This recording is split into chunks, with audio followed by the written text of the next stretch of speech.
मैं अपने साथी संजय शर्मा को बुलाता हूं क्योंकि आप में से बहुत सारे लोगों के मेल आए थे शबनम केस को लेकर। अचानक शबनम को लेकर अभी आई है कि शायद फांसी हो सकती है। संजय लगातार बैठ के कहानी आज लाइव सुन रहे हैं, तो अब उनको मैं सीधे बुलाता हूं। ये संजय शर्मा है, आप लोगों ने टीवी पे देखा होगा। और संजय से मैं कुछ बातचीत शुरू करूँ, वैसे मैं बताता हूँ कि हमारा बड़ा पुराना साथ है, हम लोग जनसत्ता में भी साथ में थे। और संजय के अंदर वो काबिलियत और गुण है जो बड़े कम लोगों में है। मतलब मैं भी कोशिश करता हूँ, काश ऐसा होता, कभी हो नहीं पाया। एक तो संजय शर्मा लिखता है बहुत अच्छा है, बहुत ही अच्छा, कमाल की स्क्रिप्ट, कम से कम 5, 6, 7 भाषाएं जानते हैं, मतलब हिंदी, पंजाबी, हरियाणवी, राजस्थानी, जो मतलब कम से कम 5, 7 कम बोल रहा हूँ, 7, 8 से ज़्यादा होंगे। कमेंट्री बहुत अच्छी करता है संजय, गाना बहुत अच्छा गाता है। अभी हाल में ही ऊपर वाला उनकी आत्मा को शांति दे, पंडित जसराज, उनके साथ स्टेज भी साझा किया है, शेयर किया है। और मतलब हर तरह से संपूर्ण एक गुणी शख्स है और बहुत ही अच्छा जर्नलिस्ट है। कोर्ट की खबरों को बहुत बारीकी से पकड़ता है और लिखने का तो खैर अंदाज मैंने कहा कि बड़े कम हैं। मैं अगर अपने करियर में कहूँ कि बेस्ट लिखने वाले 3-4 बताओ, तो उस टॉप 3 में हमेशा संजय शर्मा को मैं रखता हूँ। Thank you Sanjay. बहुत सारे क्राइम तक शुरू हो, मैं आपको बता दूं, जिसका जुलूस शम्स भाई निकाल रहे थे वो मैं नहीं हूं, वो कोई और शख्स है। फिलहाल बात शुरू करते हैं। वही शख्स है, संजय शर्मा है। ये एक कहानी सुनाई थी बहुत पहले और शबनम की कहानी थी जी। अचानक एक खबर आ रही है कि अब शबनम शायद हिंदुस्तान की पहली ऐसी महिला होगी जिसे फांसी हो सकती है। जो सबसे बड़ा सवाल, मैं चूँकि सुप्रीम कोर्ट और ये सारे आज दिन भर तुमने अपडेट भी पता किया है, क्या वाकई शबनम पहली महिला होगी फांसी पे चढ़ने वाली? और अगर हाँ, तो अब कितना टाइम और, या ये भी हो सकता है कि ना हो? अभी तक की सिचुएशन तो ये बता रही है कि वो शायद पहली महिला हो जाए, लेकिन जहां तक कानून का सवाल है, कानूनी प्रक्रिया, उसके पास कोई भी ऑप्शन नहीं है। 2015 में काफ़ी करीब फंदे को चूमने तक पहुंच गई थी वो, लेकिन चूंकि वो 2015 के आई थिंक जुलाई की बात है, जिसमें गर्मियाँ थी उस समय, डेथ वारंट जारी हो गया था, लेकिन उस डेथ वारंट में कोई तारीख और समय नहीं था। इसलिए जेलर ने वहाँ पहुँच के पूछा कि माय लॉर्ड, इसमें तारीख और समय बता दें ताकि हम आपके हुक्म की तामील कर दें। और जब तक ये सारी प्रक्रिया पूरी होती तब तक वो समय निकल गया था।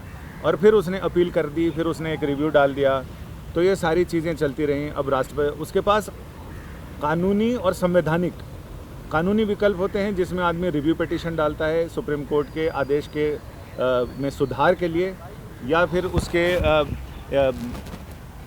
संवैधानिक अधिकार उसके होते हैं जब वो राष्ट्रपति जी के पास जाता है। और ये वो कानूनी अधिकार नहीं है, वो राष्ट्रपति जी का विशेष अधिकार है जिसमें लोग उनके पास दया याचिका लेकर जाते हैं। तो उसके पास फिलहाल ये सारे अधिकार तो नहीं हैं, लेकिन जिस तरह की स्थितियां हैं उसमें, अब सोनिया का मामला ही लीजिए, हरियाणा की सोनिया जिसका कत्ल कर दिया था, उसे भी, उसकी और इसकी परिस्थितियाँ लगभग एक जैसी लगती हैं। उसने भी अपने परिवार के लोगों का शादी के नहीं होने की वजह से या शादी में अड़चन की वजह से कत्ल किया था, और इसने भी किया। उसके भी एक बच्चा था, एक बच्चा इसके भी है, और उस बच्चे की वजह से उसकी फांसी की सज़ा उम्र कैद में तब्दील हो गई थी। तो कानून में ये है कि पुराने जजमेंट उनका हवाला देते हुए ये दलील दी जाती है कि उन्हें भी इस तरह की रिलीफ दी जाए, चूँकि पहले अदालत ऐसी रिलीफ दे चुके हैं। तो ऐसे में मुझे लगता है कि बहुत सारी परिस्थितियाँ ऐसी हैं, और ये बेंच किस बेंच के सामने है और कौन सी बेंच इस पर विचार कर रही है।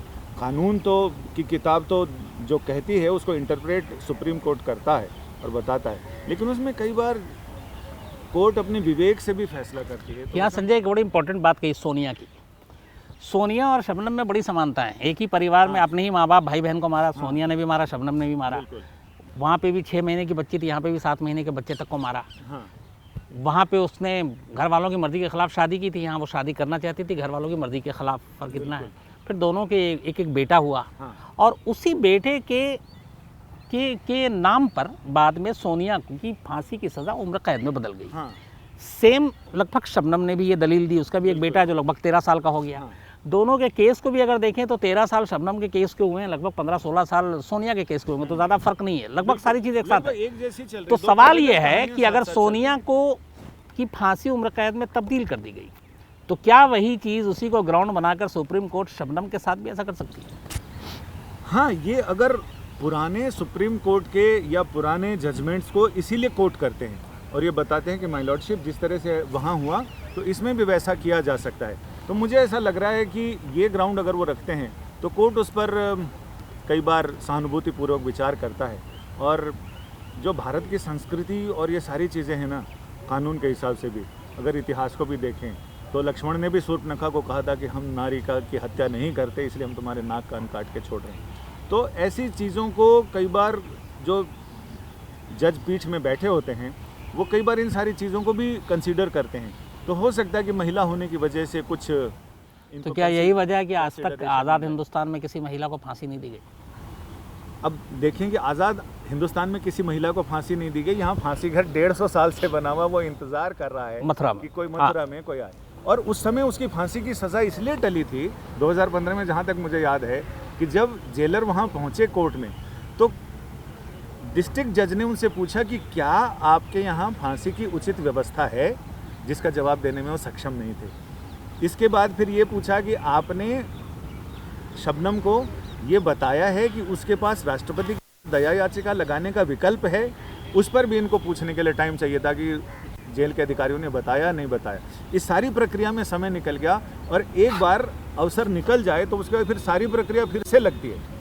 एक बार अगर समय टल गया, मुहूर्त तो नहीं कह सकते उसको, एक बार जो तय समय है फांसी का वो टल जाए, उसमें तो समय ही नहीं लिखा था, इसलिए लिहाजा वो सारी प्रक्रिया फिर से वो रिव्यू में गए और उसके बाद सारी चीज़ें फिर से पहिया घूमने लग गया और अभी तक वो मामला ऐसे का ऐसे अटका हुआ है। तो आखिरी सवाल ये है संजय कि कब तक उम्मीद करें कि तस्वीरें साफ होंगी, कि या तो फांसी होगी या फिर अभी नहीं होगी, या ये वैसे ही मामला लटका रहेगा?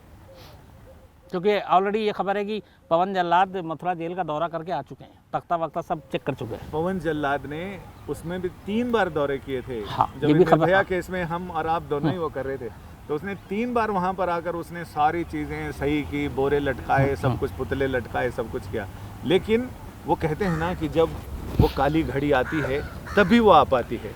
तब तक हम अपने तरफ से कहते हैं, पुरानी कहावत है कि मेरे मन कछुअर है दाता के कछुअर, अब दाता के एक यहाँ पे और इम्पोर्टेंट सवाल आ गया कि अब एक सुप्रीम कोर्ट का गाइडलाइंस है बड़ा क्लियर कि जिसको भी फांसी दी जाएगी कम से कम 15 दिन पहले उसको पता होना चाहिए कि आप फांसी पे लटकाए जाने, या एक वो हो चुका है। और साथ ही साथ आप जिसको फांसी पे चढ़ा रहे हैं उसके करीबी रिश्तेदारों और उसके वकील को खास तौर पर आपको बताना पड़ेगा ये तारीख। तो इसका मतलब है कि कम से कम अगर आज की मैं तारीख में बात करूं तो शायद अभी 15 दिन तो अभी शुरुआत ही नहीं हुई है, क्योंकि अगर 15 दिन आ जाए डेथ वारंट पे तो वकील को तो पता हो जाना चाहिए था। और वकील अब तक मीडिया को बता चुके होते। तो इसका मतलब है कि अभी ये वाली प्रोसेस शुरू ही नहीं हुई। ये प्रोसेस ही नहीं शुरू हुआ है अभी, तो सिर्फ जेल प्रशासन अपनी तरफ से तैयारियां करके रखा है कि जैसे ही ऑर्डर आ जाएगा हम अपनी चीज़ को सेट कर देंगे। ऑर्डर आने के बाद भी 15 दिन से पहले वो फांसी ऑर्डर आने के बाद भी 15 दिन, लेकिन ऑर्डर आने से पहले इतना सारा रायता है कानून के प्रक्रिया में कि वो पूरा होते होते बहुत टाइम लग जाएगा। तो वो टाइम लगेगा, उसके बाद फिर वो 15 दिन की प्रक्रिया होगी। उस बीच में कहीं कोई और रिव्यू, जैसा कि हमने उसमें देखा, उसमें इतना रायता फैला था कि हर रोज लगता था कि बस अभी आ गए। ये ऐसी पहाड़ की यात्रा जिसमें एक चोटी को पहुंचने के बाद फिर लगता है कि हमें तो दूसरे पहाड़ पे जाना है।